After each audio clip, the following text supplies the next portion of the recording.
No objection certificate ಅನ್ನ ಪಡೆಯೋದಕ್ಕೆ ದುಡ್ಡು ಕೊಡಬೇಕಂತೆ ಅಧಿಕಾರಿಗೆ. ಆ ಅಧಿಕಾರಿ ಕರ್ತವ್ಯ ನಿರತನಾದಂತಹ ಅಧಿಕಾರಿ ಬಂದಿರುವ ಸಾರ್ವಜನಿಕ ಅಥವಾ ವ್ಯಕ್ತಿಯ ಜೊತೆ ಲಂಚ ಕೇಳುವಂತ ಎಕ್ಸ್ಕ್ಲೂಸಿವ್ ವಿಜುವಲ್ಸ್ ಇದು ನಿಮ್ಮ ಫ್ರೀಡಂ ಟಿವಿಗೆ ಲಭ್ಯವಾಗಿದೆ. ಈ ಅಧಿಕಾರಿಯ ಈ ವರ್ತನೆ ಇಡೀ ಸರ್ಕಾರವನ್ನು ಅಲ್ಲಾಡಿಸುತ್ತೆ.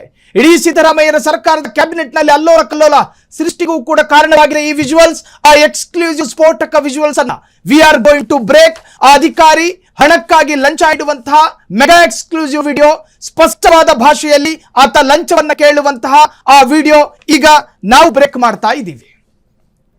ಒಂದು ಸರ್ಕಾರದ ಮಾನ ಹರಾಜು ಮಾಡುವಂತಹ ವಿಜುವಲ್ಸ್.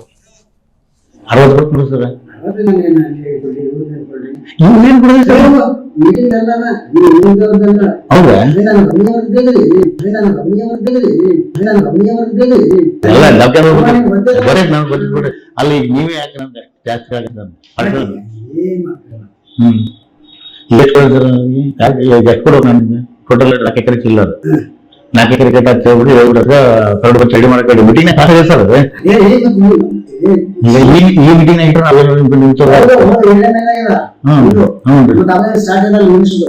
ಅವ್ರಿಗೆ ಸ್ಟಾರ್ಟ್ ಆಯ್ತು ಮಿನಿಸ್ಟರ್ ಕೂಡ ಅವ್ರಿಗೆ ಸ್ಟಾರ್ಟ್ ಆಯ್ತು ಮಿನಿಸ್ಟರ್ ಕೂಡ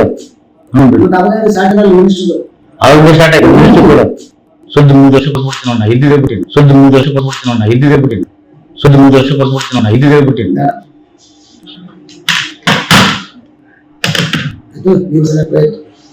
3 ಲಕ್ಷ ಹೇಳ್ತೀರಿ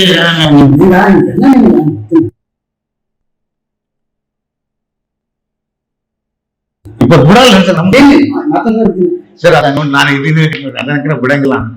ನಾವು ನಿಮ್ಗ ಯಾಕೆ ಕೇಳ್ಕೇಟಂದ್ರೆ ಮಳೆ ಆಗ್ತಾರ ಸುಮ್ಮನೆ ನಾನು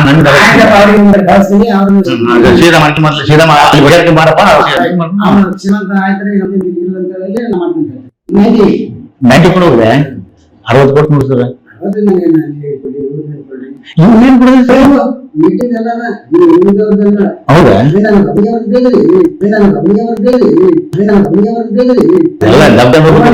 ಬಜೆಟ್ ನಾವು ಗೊತ್ತಿಬಿಡ್ರಿ. ಅಲ್ಲಿ ನೀವೇ ಯಾಕೆ ನಂಗೆ ಜಾಸ್ತಿ ಕೇಳಿದ್ರೆ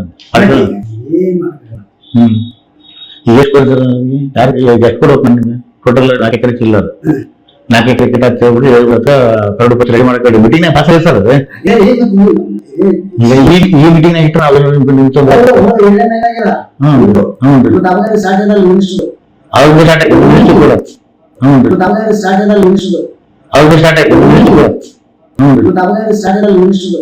ಅವ್ರಿಗೆ ಸ್ಟಾರ್ಟ್ ಆಯ್ತು ಮಿನಿಸ್ಟರ್ ಕೂಡ ಸುದ್ದಿ 3 ವರ್ಷ ಕೊಟ್ಬಿಡ್ತೀನಿ ನಾನು ಇದ್ದಿದೆ ಬಿಟ್ಟಿನಿ ಸುದ್ದಿ 3 ವರ್ಷ ಕೊಟ್ಬಿಡ್ತೀನಿ ನಾನು ಇದ್ದಿದೆ ಬಿಟ್ಟಿನಿ ಸುದ್ದಿ 3 ವರ್ಷ ಕೊಟ್ಬಿಡ್ತೀನಿ ನಾನು ಇದ್ದಿದೆ ಬಿಟ್ಟಿನಿ.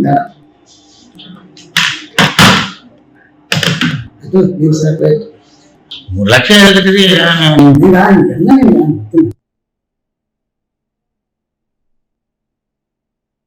ಇಪ್ಪತ್ತು ಬಿಡಲ್ಲ ಸರ್ ನಮ್ಗೆ ಸರ್. ಅದನ್ನ ನಾನು ಇದ್ದೀನಿ ಅದನ್ನ ಬಿಡಂಗಿಲ್ಲ.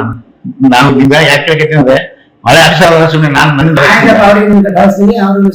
ಸೀದಾ ಮತ್ತೆ ಮತ್ತೆ ಸೀದಾ ಅಲ್ಲಿ ಬಗೆಹರಿಕೆ ಮಾಡಪ್ಪ 90 ಕೂಡ ಹೋಗಿದೆ 60 ಕೊಟ್ಟು ನೋಡಿ ಸರ್. ಏನ್ ಕೊಡೋದು ಸರ್? ಹೌದಾ ಎಲ್ಲ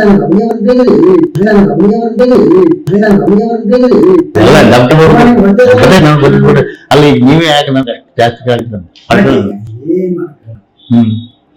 ಎಷ್ಟು ಕೊಡ್ತಾರೆ ಯಾರಿಗೆ ಎಷ್ಟು ಕೊಡ್ಬೇಕು ನನಗೆ ಟೋಟಲ್ 4 ಎಕರೆ ಚಿಲ್ಲರ್ 4 ಎಕರೆ ಕೆಟ್ಟ ಹೇಳ್ಬಿಟ್ಟು ಹೇಳ್ಬಿಡ್ತಾರೆ ಕರಡು ಬಚ್ಚ ರೆಡಿ ಮಾಡಕ್ಕೆ ಮೀಟಿಂಗ್ ಪಾಸ್ ಆಗಿದೆ ಸರ್.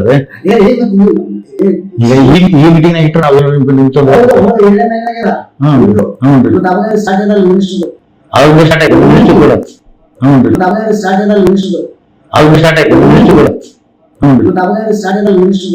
ಅವ್ರಿಗೆ ಸ್ಟಾರ್ಟ್ ಆಯ್ತು ಮಿನಿಸ್ಟರ್ ಕೂಡ ಸುದ್ದಿ 3 ವರ್ಷ ಕೊಟ್ಬಿಡ್ತೀನಿ ನಾನು ಇದ್ದಿದೆ ಬಿಟ್ಟಿನಿ ಸುದ್ದಿ 3 ವರ್ಷ ಕೊಟ್ಬಿಡ್ತೀನಿ ನಾನು ಇದ್ದಿದೆ ಬಿಟ್ಟಿನಿ ಸುದ್ದಿ 3 ವರ್ಷ ಕೊಟ್ಬಿಡ್ತೀನಿ ನಾನು ಇದ್ದಿದೆ ಬಿಟ್ಟಿನಿ.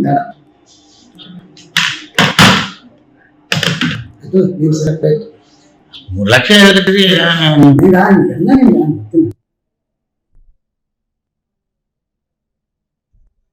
ಇಪ್ಪತ್ತು ಬಿಡಲ್ಲ ಸರ್ ನಮ್ಗೆ ಸರ್. ಅದನ್ನ ನಾನು ಇದ್ದೀನಿ ಅದನ್ನ ಬಿಡಂಗಿಲ್ಲ. ನಾವು ನಿಮ್ಗ ಯಾಕೆ ಕೇಳ್ಕೇತೀನಿ ಅಂದ್ರೆ ಮಳೆ ಆಗ್ತಾರ ಸುಮ್ಮನೆ ನಾನು ಸೀದಾ ಮಾಡಿ ಮತ್ತೆ ಸೀದಾ ಅಲ್ಲಿ ಬಗೆಹರಿಕೆ ಮಾಡಪ್ಪ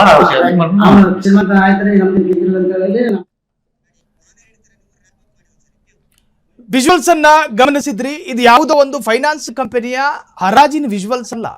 ಒಬ್ಬ ಪ್ರಾಧಿಕಾರದ ಕಾರ್ಯದರ್ಶಿ ಶರಣಬಸಪ್ಪ ಎಷ್ಟು ಸ್ಪಷ್ಟವಾಗಿ ಹೇಳ್ತಾನ್ರಿ, ಆತನಿಗೆ ಯಾವ ಕಾನೂನಿನ ಭಯವೂ ಕೂಡ ಕಾಡೋದಿಲ್ಲ, ನನಗಿಷ್ಟು ಬೇಕು ಅಂತ ಹೇಳಿ ಸ್ಪಷ್ಟವಾಗಿ ಕೇಳುವಂತಹ ವಿಜುವಲ್ಸ್ ಅದು. ಅಧಿಕಾರಿ ಕೂತಿದ್ದಾನೆ, ಜೊತೆಗೆ ಅರ್ಜಿದಾರನು ಕೂತಿದ್ದಾನೆ, ಎಷ್ಟು ಬೇಕು ಎಷ್ಟು ಕೊಡ್ಲಿ ಅಂತ ಕೇಳ್ತಾನೆ ಅರ್ಜಿದಾರ. 90 ಕೊಡಿ ಅಂತ ಅತ್ಯಂತ ನಿರ್ಲಜ್ಜ ನಿರ್ವೀರ್ಯನಾಗಿ ಕೇಳ್ತಾನ ಆತ. 90 ಕೊಡಿ.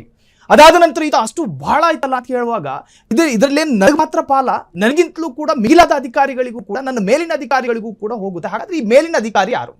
ಈ ಇಲಾಖೆ ಯಾರ ವ್ಯಾಪ್ತಿಗೆ ಬರುತ್ತೆ? ಈತ ಯಾರನ್ನ ಗುರಿಯಾಗಿಸಿಕೊಂಡು ಅಥವಾ ಈತ ಹೇಳ್ತಾ ಇರತಕ್ಕಂತಹ ಮಾತಿನ ಅರ್ಥ ಏನು? ಹಾಗಾದ್ರೆ ಯಾವ ಮಿನಿಸ್ಟರ್ ಬುಡಕ್ ಹೋಗುತ್ತಿದ್ರ ಹಣ? ಸ್ಪಷ್ಟವಾಗಿ ಹೇಳ್ತಾನೆ ನೋಡಿ. ಅಲ್ಲಿ ಎಷ್ಟು ಕೊಡ್ಬೇಕ್ರಿ? ಅಧಿಕಾರಿ ಹೇಳ್ತಾನೆ 90 ಕೊಡಿ. 90 ಅಂದ್ರೆ 90 ರೂಪಾಯಿ ಅಲ್ಲ, 90 ಲಕ್ಷ ಕೊಡಿ, ಅಥವಾ ಬೇರೆ ಬೇರೆ ಯಾವ ಅಮೌಂಟ್ ಅದು. ಇನ್ನು ಅಧಿಕಾರಿ 60 ಅಂತ ನಾನೇನು ಹೇಳಿದ್ದೆ ನೋಡಿ. ಅಧಿಕಾರಿ ಹೇಳ್ತಾನೆ, ನೀನು ಕೊಡುವ 60ಕ್ಕೂ ನಾನು ಒಪ್ಕೊಂಡಿಲ್ಲ, 100 ಕೊಡಬೇಕಾಗಿ ಬರುತ್ತೆ. ಇದು ಕೇವಲ ನನ್ನ ಬುಡಕ್ಕೆ ಮಾತ್ರ ಹೋಗೋದಲ್ಲ, ನನ್ನ ಪಾಕೆಟಿಗೆ ಮಾತ್ರ ಹೋಗೋದಲ್ಲ, ನನ್ನ ಮೇಲಿನ ಅಧಿಕಾರಿಗಳಿಗೂ ಕೂಡ ಕೊಡಬೇಕಲ್ರಿ. NOC ಅಂದ್ರೆ ಏನ್ರಿ? No objection certificate. ಒಬ್ಬ ವ್ಯಕ್ತಿ ಬಂದಾಗ ಆತನ ಜಾಗಕ್ಕೆ ಅಥವಾ ಆತನ ಲ್ಯಾಂಡಿಗೆ ನೀರಿನ ಸೌಕರ್ಯ, ಮೂಲಭೂತ ಸೌಕರ್ಯ ಇದೆಯಾ ಅಂತ ಹೇಳಿ ಚೆಕ್ ಮಾಡಿಕೊಂಡು ಪರಿಶೀಲನೆ ಮಾಡಬೇಕು.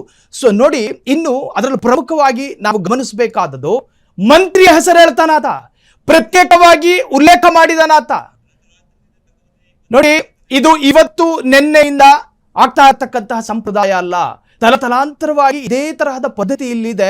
ಕೇವಲ ನನ್ನ ಬುಡಕ್ಕೆ ಮಾತ್ರ ಹೋಗೋದಲ್ಲ, ನೀವು ಕೊಡುವಂತ ಹಣ ಪ್ರತಿಯೊಬ್ಬರ ಜೇಬಿಗೂ ಹೋಗುತ್ತೆ. ಇದು ಇವತ್ತು ನಿನ್ನೆಯ ಹೊಸ ಪದ್ಧತಿ ಅಲ್ಲ, ಇದು ತಲತಲಾಂತರದಿಂದ ನಡ್ಕೊಂಡು ಬಂದಿದೆ ಅಂತ ಹೇಳ್ತಾ ಇರೋದು ಯಾರು? ಒಬ್ಬ ಪಾದಚಾರಿ ಅಲ್ಲ, ಒಂದು ಇಲಾಖೆಯ ಅಧಿಕಾರಿ. ನಾವು ಯಾವ ರಾಜ್ಯದಲ್ಲಿ ಬದುಕ್ತಾ ಇದ್ವಿ? ಇಲ್ಲೊಂದು ವ್ಯವಸ್ಥೆ ಇದೆ, ಆ ವ್ಯವಸ್ಥೆಯ ವ್ಯಾಪ್ತಿಯಲ್ಲಿ ಇರಬೇಕಾದಂಥ ಅಧಿಕಾರಿಗಳು. ನೋಡಿ, ಅದರಲ್ಲಿ ಆತ ಮಾಡಿರ್ತಕ್ಕಂಥ ಅಪರಾಧ 1988 ಭ್ರಷ್ಟಾಚಾರ ತಡೆ ಕಾಯ್ದೆಯ ಸೆಕ್ಷನ್ 7 ಪ್ರಕಾರ 3 ರಿಂದ 7 ವರ್ಷ ಜೈಲು ಶಿಕ್ಷೆ ಆಗಬಹುದಾದಂಥ ಅಪರಾಧ ಇದು. ಜೊತೆಗಿಲ್ಲಿ ಮಿನಿಸ್ಟರ್ ಹೆಸರು ಹೇಳ್ತಾನೆ. ಹಾಗಾದ್ರೆ ಇವೆಲ್ಲವಕ್ಕೂ ನಿರ್ದೇಶನ ಬರ್ತಾ ಇರೋದು ಆ ಮಂತ್ರಿಯ ಕಡೆಯಿಂದನ? ಹಾಗಾದ್ರೆ ಆ ಮಂತ್ರಿ ಯಾರು? ಈ ನಿರ್ಭಯನಾಗಿ ಈ ಅಧಿಕಾರಿ ಹೇಳ್ತಾ ಇರ್ತಕ್ಕಂಥ ಮಿನಿಸ್ಟರ್ ಯಾರು ಅನ್ನೋದು ಗೊತ್ತಾಗಬೇಕಲ್ಲ. ಜನರ ತೆರಿಗೆಯ ಹಣದಿಂದ ಸರ್ಕಾರ ನಡೀತಾ ಇದೆ. ಜನರಿಗೆ ಆ ಮಂತ್ರಿ ಯಾರು ಅನ್ನುವುದು ಗೊತ್ತಾಗಬಹುದಾದ ಹಕ್ಕು ಕೂಡ ಇದೆ, ಸ್ವಾತಂತ್ರ್ಯ ಕೂಡ ಇದೆ. ನಾವು ಜನಸಾಮಾನ್ಯರ ಶಕ್ತಿ. ನೀವು ಎಲ್ಲೆಲ್ಲಿ ಜನವಿರೋಧಿ ಕೆಲಸ ಮಾಡ್ತೀರೋ ನಿಮ್ಮನ್ನು ತಟ್ಟಿ ಮುಟ್ಟಿ ಕೇಳ್ತಾನೆ ಇರ್ತೀವಿ. ನೀವು ಮಾಡಿರೋ ಕೆಲಸ ಇದು ಘನಂದಾರಿ ಕೆಲಸ ಅಲ್ಲ, ಹಲ್ಕಾ ಕೆಲಸ ಇದು. 4ನೇ ದರ್ಜೆ ವ್ಯಕ್ತಿಗಳು ಮಾಡುವಂತಹ ಕೆಲಸ ಇದು. ಬರುವ ಅರ್ಜಿದಾರನ ಜೊತೆ ಕ್ಯಾಲ್ಕುಲೇಟರ್ ನೀವು 4 ಲಕ್ಷ ಕೊಡು, 3 ಲಕ್ಷ ಕೊಡು ಅಂತ ಹೇಳಿ ಕೇಳಕೊಂಡು ನೀವು ಕೂತ್ಕತ್ತೀರಿ. ನೀವು ಅಚ್ಚುಕಟ್ಟಾಗಿ ನಿಮ್ಮ ಹೆಂಡತಿ ಮಕ್ಕಳಿಗೆ ಸೀರೆ ಉಡಿಸ್ಬಿಟ್ಟು ಬಂಗಾರ ತೊಡಿಸ್ಬಿಟ್ಟು ಜೀವನ ಮಾಡ್ತೀರಿ. ಇದನ್ನು ನೋಡ್ಕೊಂಡು ಕೂತ್ಕೊಳ್ಳಕ್ಕೆ ನಾವೇನು ಇಲ್ಲಿ ಜಿಂಕ್ ಚೆಕ್ ಮಾಡೋದಕ್ಕೆ ಬಂದಿರೋ ಜರ್ನಲಿಸ್ಟ್ಗಳಲ್ಲ. ಇದರ್ಥ ಆಗಬೇಕು. ಈ ರಾಜ್ಯದ 7 ಕೋಟಿ ಕನ್ನಡಿಗರಿಗೆ ಆ ಮಿನಿಸ್ಟರ್ ಯಾರು? ಆ ಪ್ರಭಾವಿ ಸಂಭಾವ್ಯ ವ್ಯಕ್ತಿ ಯಾರು?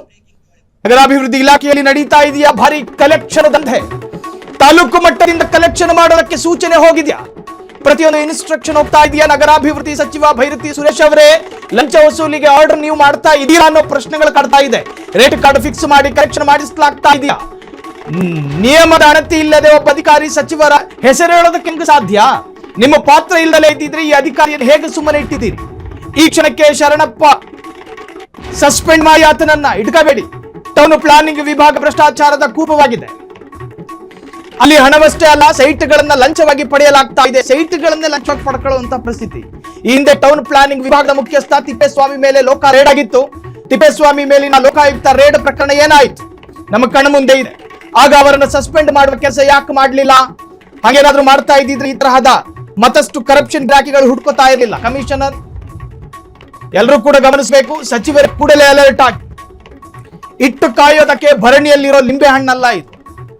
ನಗರಾಭಿವೃದ್ಧಿ ಇಲಾಖೆಯಲ್ಲಿ ನಡೀತಾ ಇದೆಯಾ ಭಾರಿ ಕಲೆಕ್ಷನ್ ದಂಧೆ? ಒಬ್ಬ ಅಧಿಕಾರಿ ಮಿನಿಸ್ಟರ್ ಹೆಸರು ಹೇಳೋದಕ್ಕೆ ಹೆಂಗ್ರಿ ಸಾಧ್ಯ? ನೀವು ಆತನ ಜೊತೆ ಹೇಸಿಗೆ ಪಡೆಯುತ್ತಿಲ್ಲ ಎಂದಾದರೆ ತಕ್ಷಣವೇ ಈ ಅಧಿಕಾರಿಯನ್ನ ಸಸ್ಪೆಂಡ್ ಮಾಡಿ ಇಟ್ಕೊಂಡು ಕೂತ್ಕೊಳ್ಳೋದಕ್ಕೆ ಸಾಧ್ಯನೇ ಇಲ್ಲ. ನೋಡಿ, ಆ ಸ್ಪಷ್ಟ ಲಂಚದ ಕಥೆಯನ್ನ, ಆ ಸ್ಪಷ್ಟ ಎಕ್ಸ್ಕ್ಲೂಸಿವ್ ವಿಜುವಲ್ಸ್ ಅನ್ನ ಮತ್ತೊಂದ್ಸತಿ ನೋಡ್ಕೊಂಡು ಬರೋಣ. 90 ಕೊಡೋದೆ 60 ಕೊಡ್ತು ನೋಡಿ ಸರ್.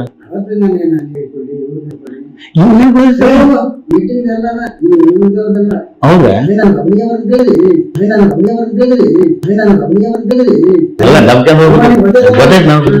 ಅಲ್ಲಿ ನೀವೇ ಯಾಕೆ ನಮ್ಗೆ ಜಾಸ್ತಿ ಆಗುತ್ತೆ? ಎಷ್ಟು ಕೊಡ್ತಾರೆ ನನಗೆ? ಯಾರಿಗೆ ಎಷ್ಟು ಕೊಡ್ಬೇಕು? ನಾನು ನಿಮ್ಗೆ ಕೊಡಲ್ಲ. 4 ಎಕರೆ ಚಿಲ್ಲ, 4 ಎಕರೆ ಕೇಟ ಹೇಳ್ಬಿಟ್ಟು ಹೇಳ್ಬಿಟ್ಟು ಕರಡು ಪತ್ರ ರೆಡಿ ಮಾಡಕ್ಕೆ ಮೀಟಿಂಗ್ ಪಾಸ್ ಆಗಿದೆ ಸರ್. ಈ ಮೀಟಿಂಗ್ ಇಟ್ಟರೆ ನಾವೇನು ಸ್ಟಾರ್ಟ್ ಆಯ್ತು ಮಿನಿಸ್ಟರ್ ಕೂಡ. ಹ್ಞೂ ಅವ್ರಿಗೆ ಸ್ಟಾರ್ಟ್ ಆಯ್ತು ಮಿನಿಸ್ಟ್ರಿ ಕೂಡ. ಹ್ಞೂ ರೀ ಅವ್ರಿಗೆ ಸ್ಟಾರ್ಟ್ ಆಯ್ತು ಮಿನಿಸ್ಟ್ರಿ ಕೂಡ. ಸುದ್ದಿ 3 ವರ್ಷ ಕೊಟ್ಬಿಡ್ತೀನಿ ನಾನು ಇದು ಹೇಳ್ಬಿಟ್ಟಿನಿ. ಸುದ್ದಿ 3 ವರ್ಷ ಕೊಟ್ಬಿಡ್ತೀನಿ ನಾನು ಇದು ಹೇಳ್ಬಿಟ್ಟಿನಿ. ಸುದ್ದಿ 3 ವರ್ಷ ಕೊಟ್ಬಿಡ್ತೀನಿ ನಾನು ಇದು ಹೇಳ್ಬಿಟ್ಟಿನಿ.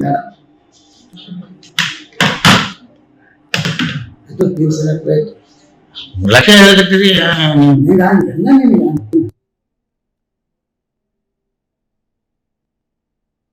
ಇಪ್ಪತ್ತು ಬಿಡಲ್ಲ ಸರ್ ನಮ್ಗೆ ಸರ್. ಅದ ನೋಡಿ ನಾನು ಇದೀನಿ ಅದನ್ನ ಬಿಡಂಗಿಲ್ಲ. ನಾವು ನಿಮ್ಗೆ ಯಾಕೆ ಹೇಳ್ತೀನಿ ಅಂದ್ರೆ ಹಳೆ ಆಫೀಸರ್ ಅದ ಸುಮ್ಮನೆ ನಾನು ನನ್ನಿಂದ ಸೀದಾ ಮಾಡ್ಕೊಂಡ್ ಮೊದಲು ಸೀದಾ ಅಲ್ಲಿ ಬಜಾರ್ಗೆ ಬರಪ್ಪ.